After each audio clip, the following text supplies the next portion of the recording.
2021년 1월 8일 금요일 성경 묵상입니다. 본문은 아가서 6장 4절에서 13절 말씀. 신랑 신부 두 사람 사이에 일어난 갈등과 그로 인한 위기 상황을 극복하고 더 성숙한 사랑의 자리로 나아가는 신혼부부의 노래를 다루는 제3부 가운데 6장은 그 절정 부분이라 말할 수 있습니다. 솔로몬과 술람의 여인은 서로에 대한 그리움을 더 간절히 노래합니다. 2절 3절의 솔로몬이 거니는 동산으로 나아가기를 소원하는 술람의 여인의 노래에 솔로몬이 화답합니다. 4절에서 7절이 솔로몬이 신부 술람의 여인의 사랑스러움과 아름다움을 다시 한번 노래하는 내용입니다. 4절, 내 사랑아, 너는 디르사같이 어여쁘고 예루살렘같이 곱고 깃발을 세운 군대같이 당당하구나. 솔로몬은 신부의 아름다움을 디르사와 예루살렘이라는 두 성읍에 비유를 합니다. 이 디르사는 이스라엘의 남북왕국 분열 시에 북이스라엘의 초대왕 여로보암에 의해서 수도로 지명되어 후에 6대 왕 오므리가 사마리아로 수도를 천도할 때까지 약 40여 년 동안 북이스라엘 왕국의 수도 역할을 한 도시입니다. 디르사라는 이름 자체의 뜻이 아름다움이란 뜻인데 그럴 정도로 성읍과 주변 환경이 수려했습니다. 예루살렘은 두말할 것도 없지 않습니까? 그래서 솔로몬은 신부의 아름다움을 이 디르사와 예루살렘 성읍에 비유한 것입니다. 깃발을 세운 군대 같다는 것은 위엄이 있다는 것입니다. 신부가 아름다우면서도 기품이 있음을 표현한 것입니다. 5절에서 7절은 술람의 여인의 아름다움을 더 구체적으로 칭찬하며 노래합니다. 5절, 네 눈이 나를 놀라게 하니 돌이켜 나를 보지 말라. 네 머리털은 길랏 산 기슭의 눈 염소떼 같고. 신부의 눈을 통해서 나타나는 신부의 순결함과 사랑스러움과 또 아름다움을 감당할 수 없을 정도여서 나를 보지 말라는 반어법을 사용하여서 표현을 하고 있습니다. 또한 술람의 여인의 칠흑 같고 윤기 있는 머리털의 아름다움도 감탄하며 칭찬합니다. 6절, 네 이는 목욕하고 나오는 암양떼 같으니 상태를 가졌으며 새끼 없는 것은 하나도 없구나. 이가 몹시 희고 광택이 나고 또 치열이 매우 고름을 칭찬하는 비유입니다. 7절, 너울 속의 네 뺨은 석류 한쪽 같구나. 홍조를 띤 동거스름한 예쁜 얼굴 모습을 익어갈수록 더 탐스럽고 미각을 자극하는 석류에 비유하여서 표현한 것입니다.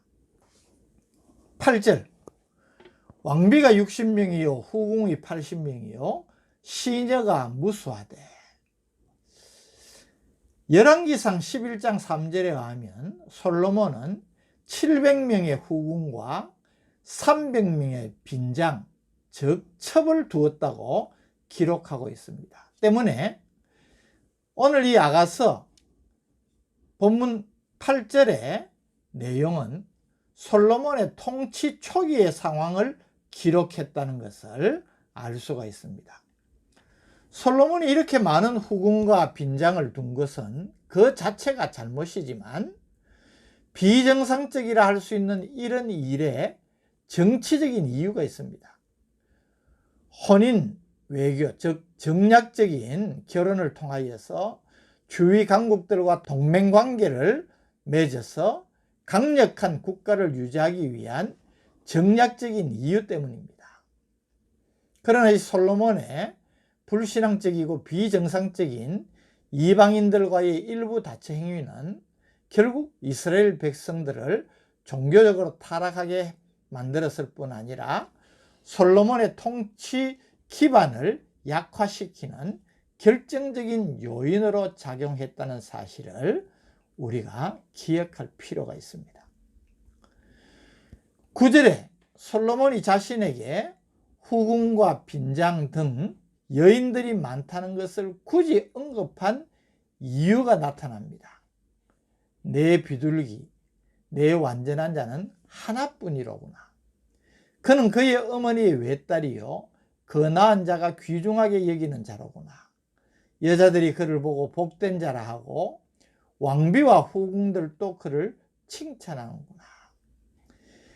비록 수많은 여인들이 있지만 솔로몬 자신에게 최고로 완전한 사랑의 대상은 오직 술라미 여인 하나뿐임을 밝히는 내용입니다.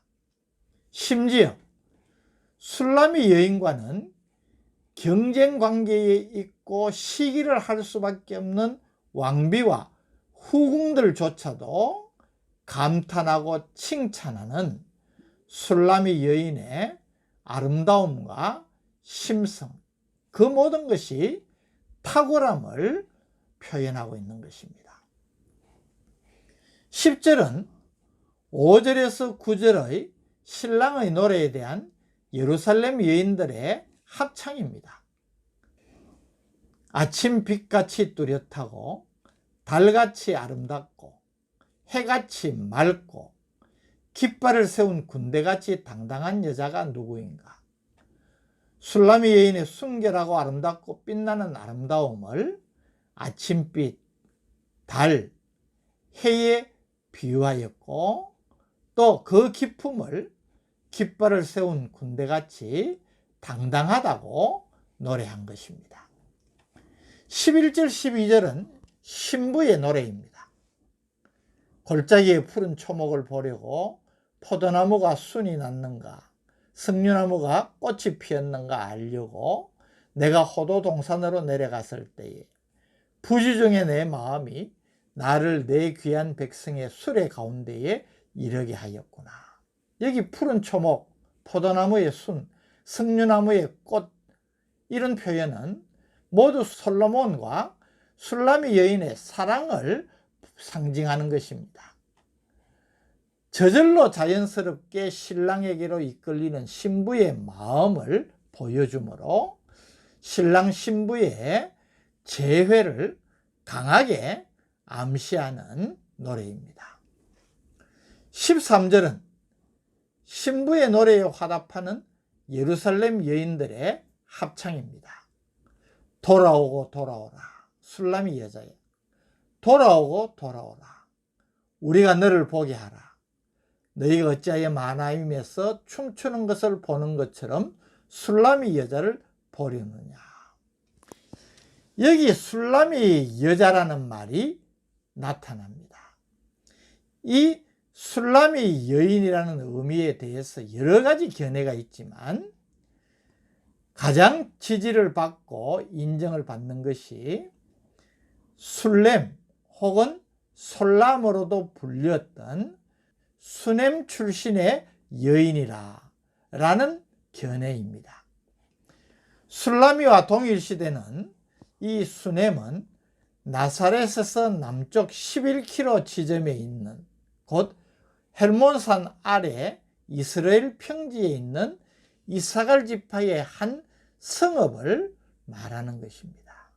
그래서 이 술라미 여인이라는 것은 어쩌면 보잘것없는 시골 촌의 한 여인이라는 의미입니다.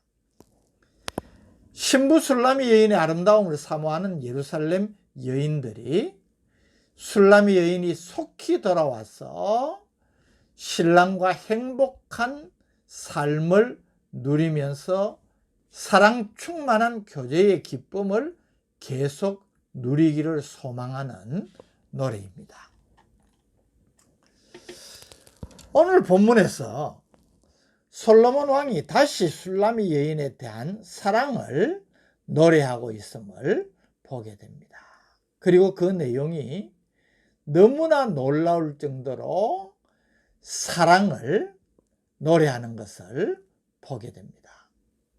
특히 후반부에서 서로 사모하던 두 사람의 재회가 구체적으로 이루어짐을 묘사하고 있는데, 솔로몬은 술라미 여인을 자신의 수레에 태워 그녀가 왕비의 지위를 갖고 있음을 만천하에 공적으로 선포함으로써 술라미 여인에 대한 변함없는 사랑을 확인해 줍니다.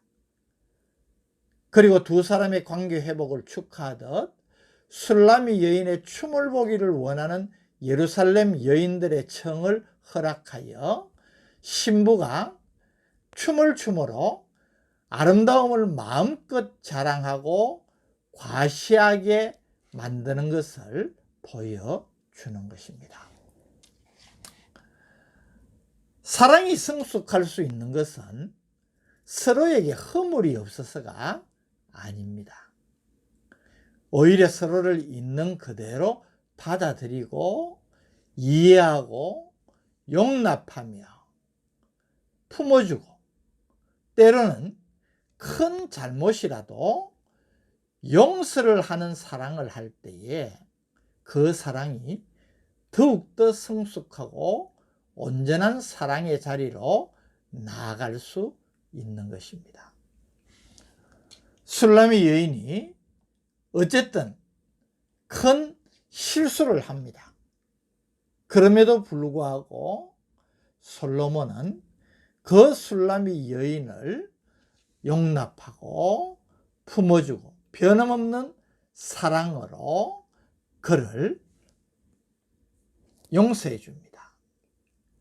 이 술라미 여인을 향한 솔로몬의 사랑은 허물 많고 연약한 우리를 용납하시고 용서하시며 다시 회복의 은혜를 주시는 주님의 사랑을 보여주는 것입니다.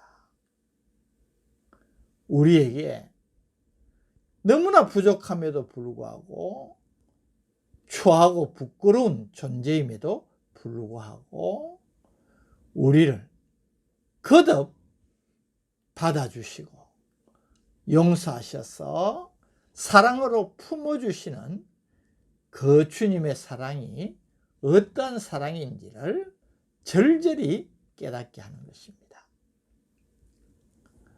이 사랑을 날마다 경험하고 누리면서 그 주님의 사랑을 본받아서 우리들도 이런 사랑으로 더욱더 주님을 뜨겁게 사랑하고, 또 우리에게 주님께서 사랑하라고 명하신 우리의 이웃들과 대상들을 이런 사랑으로 품고 용납하고 또 용서하는 그런 사랑을 실천하는 복된 성도들 되시기를 주님의 이름으로 축복합니다. 우리에게 또 놀라운 사랑을 깨우쳐 주시고 가르쳐 주시니 감사합니다. 우리가 이런 사랑을 배우고 또 행할 수 있는 참된 하나님의 백성들 될 수 있도록 성령으로 우리를 도와주옵소서. 예수님의 이름으로 기도드립니다.